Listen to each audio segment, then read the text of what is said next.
Hey guys, today I'm going to tell you how to move media output button to notification in Samsung Galaxy A16.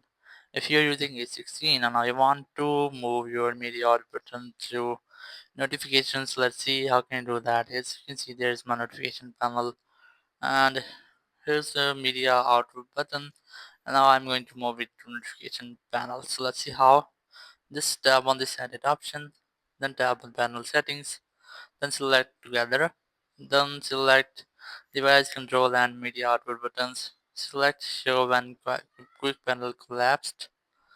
Once you have selected, go back, go for done option, and you can see that this media output button is in notification panel. So that's how you can easily move your media output button into your notification. Thank you very much for watching the video.